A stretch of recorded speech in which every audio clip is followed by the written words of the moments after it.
My friends, let us begin by acknowledging something very simple, yet profoundly overlooked in all the centuries of religious devotion. You have prayed your entire life. You have asked, pleaded, begged, hoped, and reached outward toward a God you believed was somewhere else, somewhere above, somewhere beyond, somewhere inaccessible unless you said the right words or held the proper faith. And yet, after all of that, you still believe that God must be persuaded. You still believe that prayer is a matter of convincing an external power to intervene in the affairs of your daily life. But I say to you today, as gently and as clearly as I know how, there is no God out there to be convinced. There is no external power waiting to be informed of your needs. The very moment you attempt to ask God for anything, you are unknowingly declaring that the divine presence has not already gone before you, has not already prepared the way, has not already fulfilled every requirement of your life. This, you see, is the reason prayer frustrates so many. Not because God is unwilling, nor because God is distant, nor because God is selective in His blessings.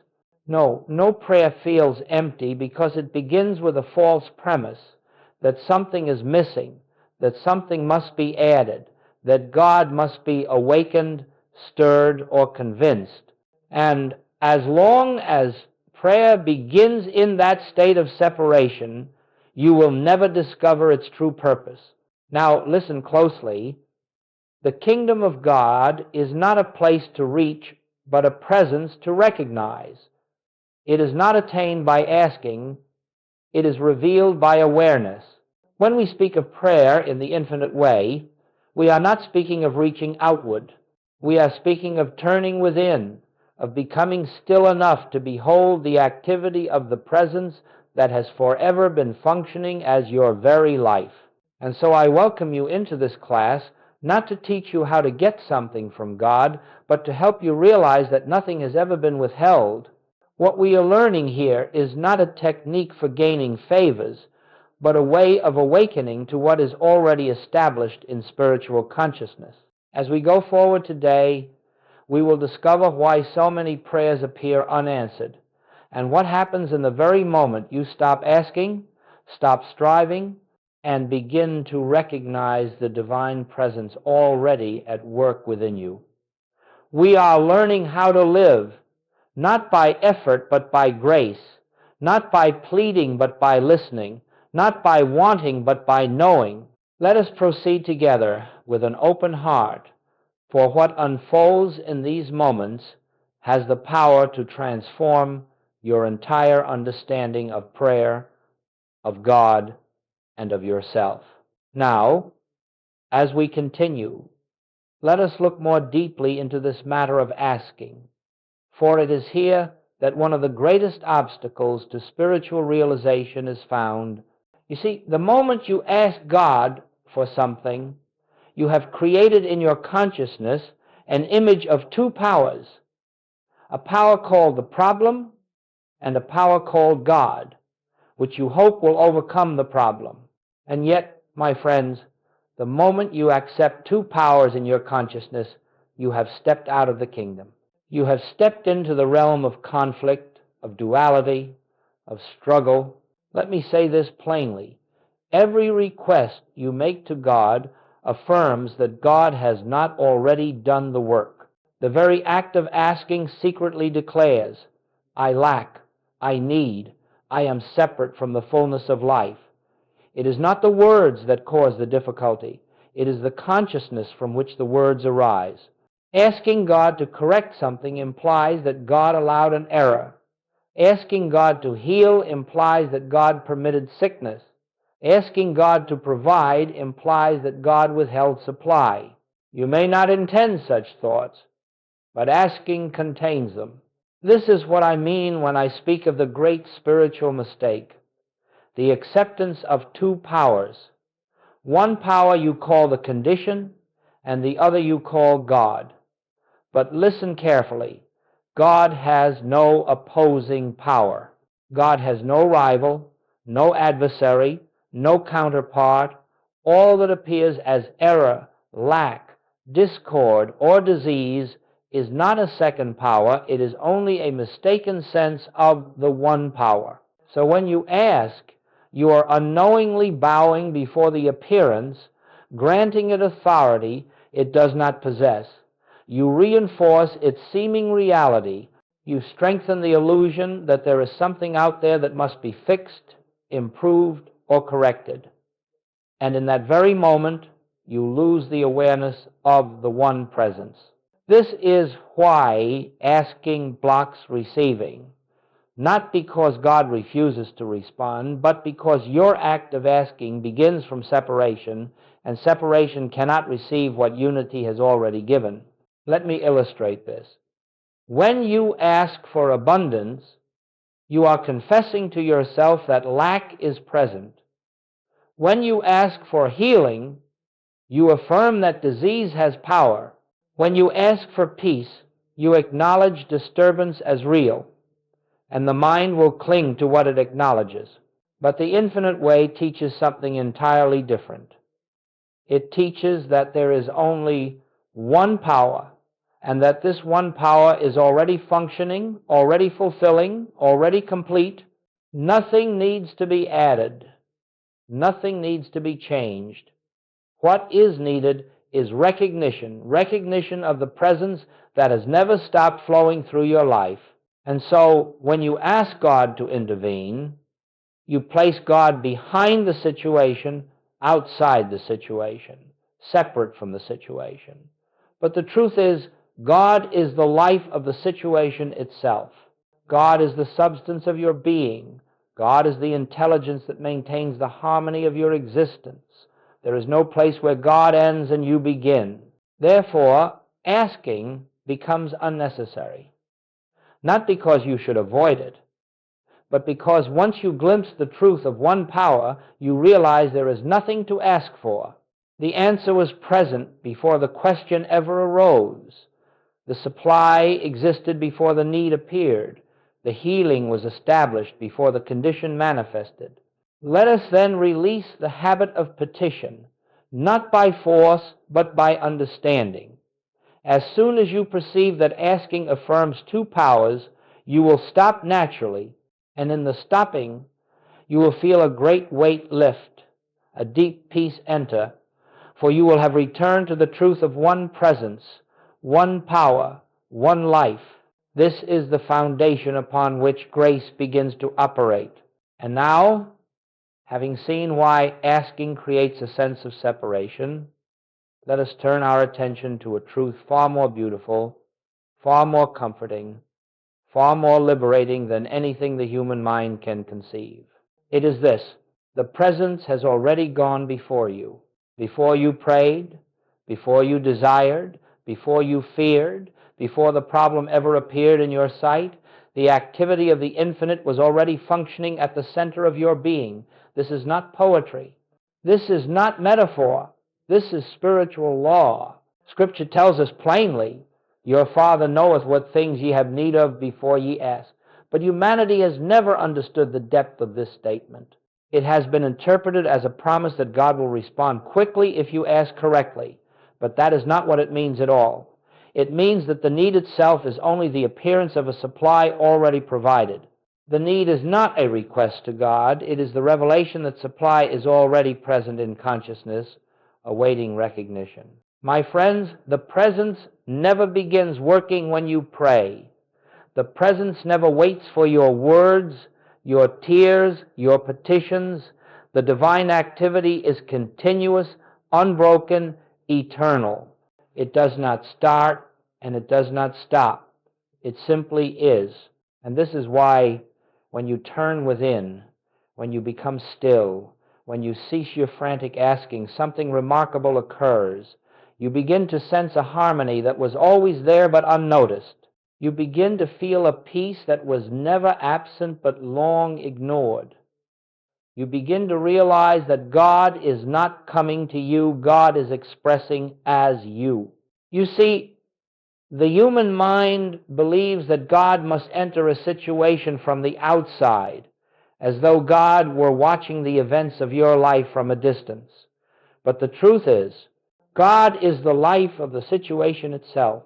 God is the breath of your being. God is the intelligence that directs your steps. God is the substance of your supply. God is the wholeness of your health. When you understand this, asking becomes not only unnecessary, it becomes impossible.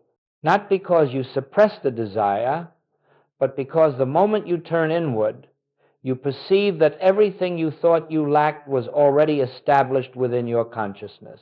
Let me bring this into practical terms. Before the illness appeared, the divine wholeness of your being was already intact.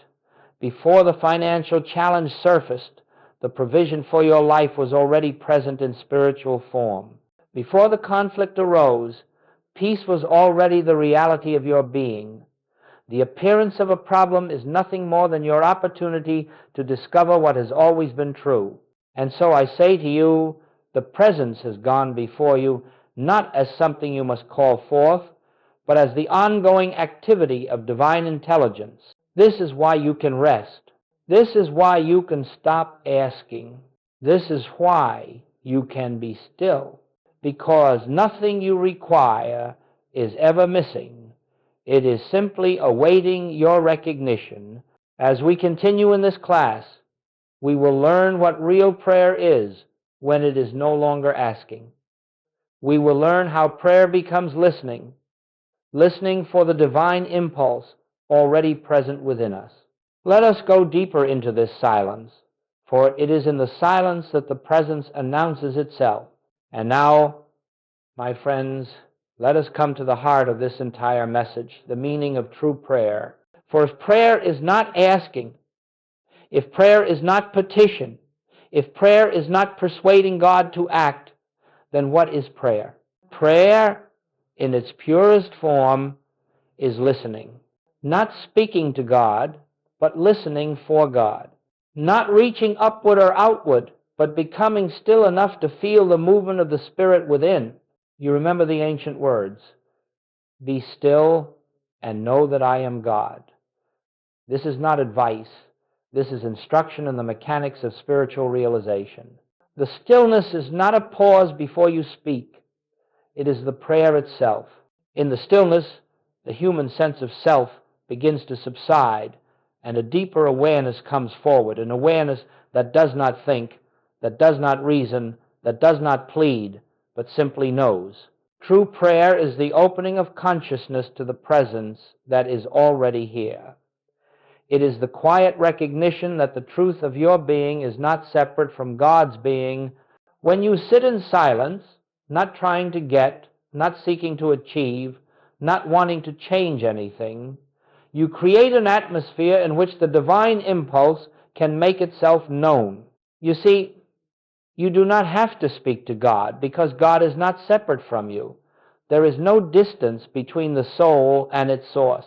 Therefore, the moment you fall silent, the moment you surrender the desire to control, the moment you cease the inner noise of wanting and fearing and planning, you create the space in which the presence can be felt.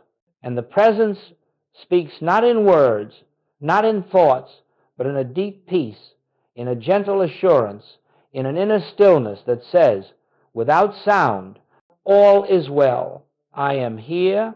I have always been here. This is the still small voice of Scripture. It is not a voice heard with the ears. It is the stirring of awareness itself. It is the dawning of spiritual certainty, the quiet unveiling of truth, the soft but unmistakable realization that you are not alone. You have never been alone, and nothing in this world has ever separated you from the love and intelligence that animates your very being. But listen carefully now. You cannot hear this voice while you are asking. You cannot hear it while you are arguing with circumstances. You cannot hear it while your mind is busy trying to fix, solve, or improve the outer condition. The still small voice is drowned out by the noise of human thought. This is why true prayer begins with silence, a silence not merely of the tongue, but of the mind. a silence not of emptiness, but of expectancy, a silence that says, "Speak, Lord, thy servant heareth." And when you rest in this inner listening, a remarkable thing happens. You realize that prayer is not something you do, prayer is something you receive. Prayer is not your attempt to reach God. Prayer is God's activity within you, revealing truth, dissolving fear, correcting perception, and restoring your awareness of the kingdom. You remember the ancient words, "Be still and know that I am God." This is not advice. This is instruction in the mechanics of spiritual realization. The stillness is not a pause before you speak. It is the prayer itself. In the stillness, the human sense of self begins to subside, and a deeper awareness comes forward, an awareness that does not think, that does not reason, that does not plead, but simply knows. But listen carefully now. You cannot hear this voice while you are asking. You cannot hear it while you are arguing with circumstances. You cannot hear it while your mind is busy trying to fix, solve, or improve the outer condition. The still small voice is drowned out by the noise of human thought. So let us understand. True prayer is not a technique. True prayer is not a formula. True prayer is the quiet yielding of the human sense so that the divine presence may announce itself. And when you rest in this inner listening, a remarkable thing happens. You realize that prayer is not something you do, prayer is something you receive. Prayer is not your attempt to reach God. Prayer is God's activity within you, revealing truth, dissolving fear, correcting perception, and restoring your awareness of the kingdom. My friends, grace does not enter because you ask. Grace becomes visible because you stop asking. Grace is not a reward for proper prayer. Grace is not the result of effort, discipline, or spiritual performance. Grace is the eternal functioning of the one presence, and it is always present.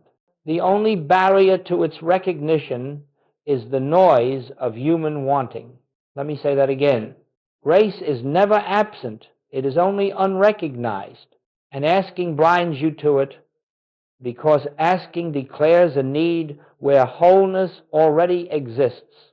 Picture, for a moment, the difference between a clenched hand and an open hand. Asking is the clenched hand tight, striving, holding on to fear, insisting that something must change. Non-asking is the open hand, relaxed, receptive, unresisting, trusting. Only the open hand can receive. Only the quiet mind can behold what grace has already prepared.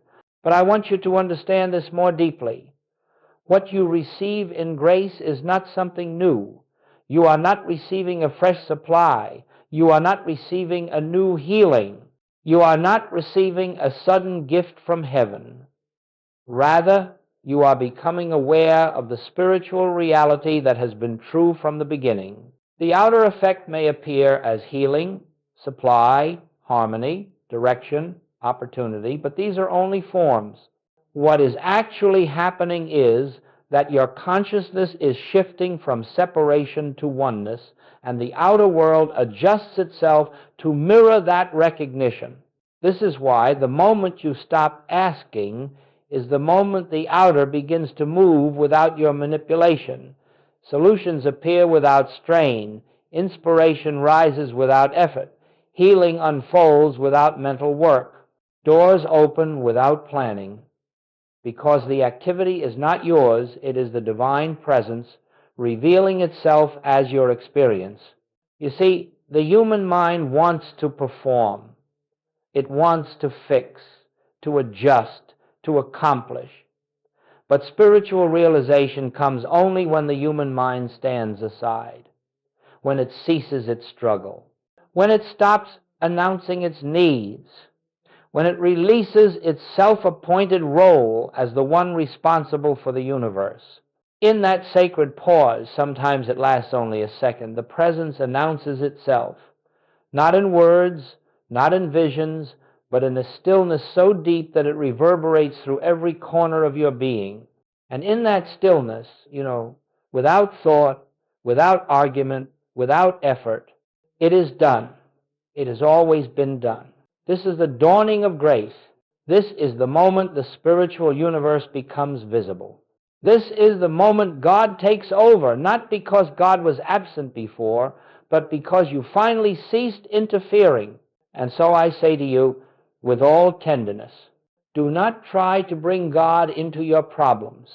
Do not try to summon God to fix your circumstances. God has already gone before you. The moment you stop asking, you create the space to behold the truth that was waiting for recognition. The next step now is to learn how to enter this state deliberately, not by force, but by understanding. For the shift from asking to non-asking is not merely a change in action, it is a change in consciousness, and it must be understood before it can become natural. We will now turn to the practical inner movement that allows you to stop asking and to rest in the presence. Now, my friends, let us look together at how this shift from asking to non-asking takes place not as an act of discipline, not as an effort of will, but as a natural movement of understanding. For I do not want you to imagine that you must suppress your thoughts or deny your desires. That is not the infinite way. What we are learning is how to lift our consciousness above the level where asking seems necessary. To stop asking does not mean to ignore your needs. It means to realize that your needs have already been met in the fullness of divine consciousness. The recognition of this truth dissolves the impulse to ask. The asking fades because it has no foundation in reality. So, how do we enter this state? We begin with a simple pause.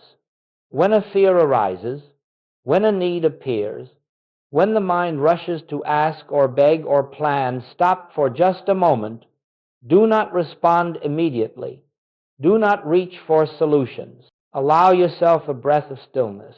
In that pause, turn within, not to your thoughts, not to your emotions, but to the quiet awareness behind them. And in that inner silence, gently acknowledge, the Father within me knows. All that the Father hath is already mine. This is not a formula. It is a recognition. You are not trying to persuade God to act. You are reminding yourself that God is the only actor, the only power, the only presence functioning as your life. Once you acknowledge this, you do something very important. You rest. You let the mind settle. You let the emotions quiet themselves. You let the human effort fall away. You release the inner tension that demanded change. And in that release, you step out of the realm of getting and into the realm of being. Now, you may ask, what should I think about? What should I visualize? What should I affirm? But the answer is always the same. Nothing. True prayer is not an activity of thought. It is the surrender of thought. It is the awareness that the presence is already accomplishing all that concerns you. So instead of asking, you become still. Instead of petitioning, you listen. Instead of trying to make something happen, you allow what is already true to reveal itself. This is the practical shift, from thinking to resting, from striving to knowing, from asking to recognizing, from fear to assurance, from human will to divine activity. And let me tell you something that will free you. The moment you turn within, the moment you acknowledge the presence, the moment you rest in that inner stillness, the entire spiritual universe is already responding, not because you asked, but because grace is always flowing. It is only your awareness of it that changes. Some of you will find that this requires practice. The mind is conditioned to seek outwardly, to grasp, to strive. But each time you pause, each time you turn within, each time you acknowledge the presence, you weaken the old habit and strengthen the new awareness. And one day, without effort, you will notice something extraordinary. You have stopped asking altogether, not because you tried to stop, but because you no longer believe in the illusion of lack. You will find that your first impulse in every situation is not fear, not pleading, not planning, but turning within. This is the beginning of living by grace. This is the beginning of a life guided from within rather than driven from without. And this, my friends, is the foundation upon which the mystical life is built. But now we must explore what happens once this shift becomes natural, once non-asking becomes your regular state of consciousness. For the life lived by grace is entirely different from the life lived by effort. Let us go on to that discovery now. And one day, without effort, you will notice something extraordinary. You have stopped asking altogether, not because you tried to stop, but because you no longer believe in the illusion of lack. You will find that your first impulse in every situation is not fear, not pleading, not planning, but turning within. When you stop asking, when you cease believing that something must be added to your life, something begins to change within you, quietly, gently, without fanfare. You begin to discover an inner poise, an inner confidence, an inner stability that does not depend on outer circumstances. This is the first sign that you are beginning to live by grace. You see, when the human mind believes itself responsible for solving problems, for creating supply, for maintaining health, for arranging relationships, it is always anxious. It fears failure, it fears loss, it fears uncertainty. The mind tries to protect itself by constant effort, constant planning, constant control. But grace requires none of this. Grace is the activity of God operating as your consciousness. Grace is the natural flow of harmony, order, intelligence, and fulfillment from within to without. Grace is what happens when the personal sense of responsibility dissolves. Let me repeat that, for it is a turning point in the spiritual life. Grace operates when personal responsibility dissolves. Not irresponsibility, no, but the recognition that the responsibility for your life rests in the infinite presence, not in the human mind. When you live by grace, decisions become clearer because they arise in you, not from you. Solutions appear without strain because they unfold through you, not by you. Supply comes through channels you never imagined because it does not depend on your planning. Healing takes place without mental effort because the body responds to the inner harmony already established in spirit. And perhaps most beautifully of all, fear begins to disappear. You see, fear is always rooted in the belief that something can go wrong, that something can be lacking, that something can be taken from you. But when you recognize that the source of your life is within you and not in the outer world, fear has no foundation left to stand on. The outer world may still present difficulties. Conditions may still arise. But when you are living by grace, you face them from an entirely different consciousness. Instead of reacting, you pause. Instead of worrying, you turn within. Instead of planning frantically, you rest in the assurance that the same presence that has guided every moment of your existence is guiding you now. And out of that inner quiet, an answer comes. Not always immediately, not always dramatically, but surely, gently, and with absolute precision. The outer condition adjusts itself to the inner realization. And you begin to see that it was never the outer that needed changing, it was always the inner recognition that needed to be restored. You will notice something else when you live by grace. You become less concerned with acquiring, controlling, or achieving. You begin to discover that life unfolds more perfectly when you stop interfering with it. You are no longer pushing against circumstances, no longer resisting life, no longer striving to shape outcomes. You find yourself living in the rhythm of spirit, and in that rhythm there is harmony, order, and peace. This is what Jesus meant when he said, "My peace I give unto you." It is not the peace that comes from everything going well. It is the peace that comes from knowing that everything is governed from within by a presence that never errs, never fails, never withholds, and never forgets its own. So then, the practice is simple. Do not try to make life work. Do not try to fix life. Do not try to force life. Learn to let life unfold. Learn to trust the rhythm of the infinite. Learn to rest in the inner assurance that the Father within is doing the work. For this is the life lived by grace, and once you taste it even for a moment, you will never again be content with a life based on effort and fear. But grace is not the end of the spiritual path. It is the beginning of a deeper transformation, the transformation that occurs when you realize that grace is not something added to your life, but the very essence of your true being. And it is to that transformation that we now turn. As we move deeper into this truth, I want you to see how naturally, how effortlessly, life begins to unfold when you no longer live from the personal sense of I, but from the awareness of the one presence that animates all being. You do not create the mystical life, nor do you achieve it. It unfolds. It reveals itself. It comes forward of its own accord the moment you cease trying to shape life through human will. This, my friends, is one of the most wondrous discoveries on the spiritual path. Life is not something you live. Life is something that lives you. You are not the doer.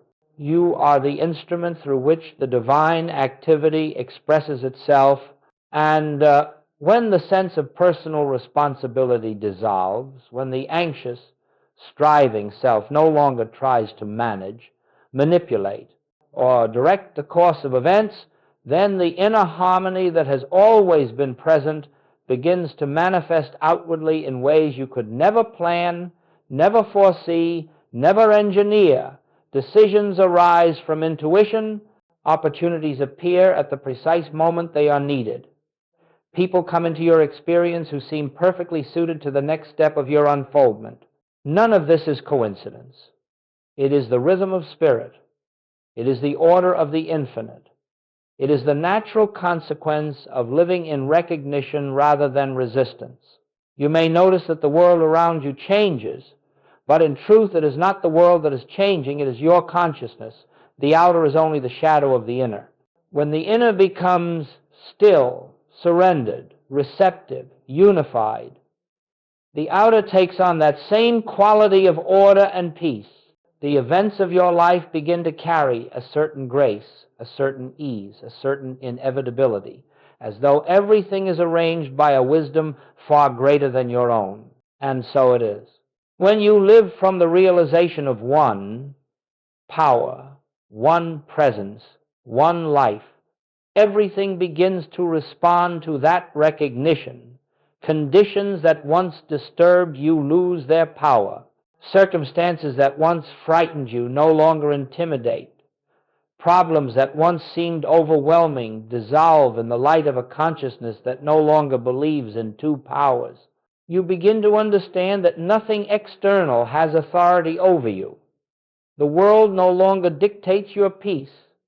People no longer determine your well-being. Economic conditions no longer define your supply. The body no longer controls your sense of life. You have discovered the inner kingdom, and from that kingdom flows the harmony of your existence. This is the mystical life, not a life without challenges, but a life in which challenges no longer shake the foundation of your being. Not a life in which nothing happens, but a life in which everything that happens is met with a quiet assurance that the presence is functioning right where you are. You find yourself responding rather than reacting, listening rather than fearing, resting rather than striving. And from this resting, the divine activity expresses itself in ways the mind could never design. What you once pursued begins to come to you.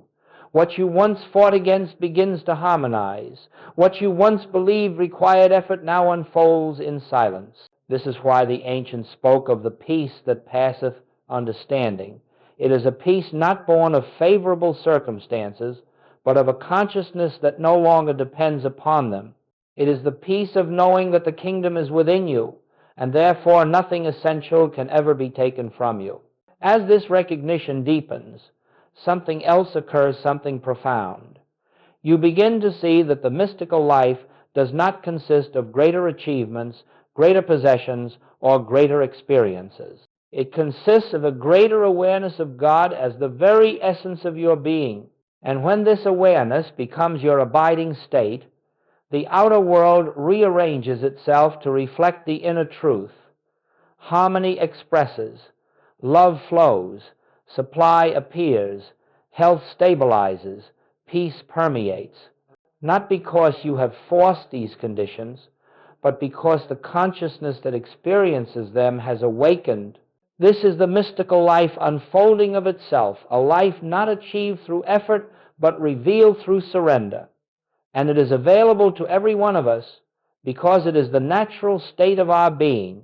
But now we must come to the final movement of this class: how to live this truth in daily experience, how to allow this recognition to permeate every moment, so that the mystical life becomes not an occasional glimpse, but the permanent foundation of your existence. Let us proceed into that closing awareness. And so, my friends, we come to the close of our time together, though not to the close of the realization that has begun in you. Spiritual truth is not confined to an hour, nor does it end when the words cease. What has been awakened within your consciousness during this period will continue its unfoldment long after this moment. For truth, once recognized, does not fall asleep again. It continues to work, to reveal, to transform. Let us gather everything we have explored into a single clear awareness. The kingdom of God is within you. It always has been. Nothing can add to it. Nothing can take from it. Your only task, if we may call it a task, is to recognize what is already so. You do not need to struggle to reach God. God is the very activity of your being. You do not need to plead for supply. Supply is the infinite nature of your consciousness. You do not need to fear disease. The life of God is the life you are living. You do not need to reform the world. What you see as the world is only the shadow of your own inner recognition. When you ask, you declare separation. When you seek outwardly, you affirm lack. When you try to make things happen, you close the door to grace. But the moment you become still, truly still, something ancient, something eternal, something holy begins to stir within you. You touch the presence that has followed you from the beginning, the presence that has never left you, the presence that is closer than breathing and nearer than hands and feet. This presence does not need to be summoned. It needs only to be acknowledged. And so I leave you with this simple practice, not as a technique, but as an invitation. In any moment of fear, pause. In any moment of need, turn within. In any moment of confusion, rest in stillness and silently acknowledge the Father within me is already working. Let this recognition be your refuge. Let it be your strength. Let it be your assurance that nothing in this world has the power to shake the truth of your being. If you will consistently return to this inner stillness, even for a minute, even for a breath, you will find that life begins to reorder itself around the harmony of your awareness. You will discover that you are sustained, guided, protected, and provided for by a presence that does not falter and does not fail. This is the life of grace, not achieved, but revealed. Not earned, but recognized. Not forced, but allowed. And so I say to you, go forth from this moment, not trying to live spiritually, but allowing Spirit to live you, not attempting to shape the path, but trusting the inner guidance that has already prepared the way. Not seeking outward signs, but resting in the inward assurance that the kingdom is here now within you. Let this recognition go before you. Let it walk with you. Let it awaken in you again and again until it becomes the atmosphere in which you live, move, and have your being. And then you will discover that all of life becomes a benediction, a quiet, sacred revealing of the one presence that is forever expressing itself as you. Go in peace, my friends. Go in stillness. Go in the assurance of the infinite. For the kingdom you seek is within you, and it is complete,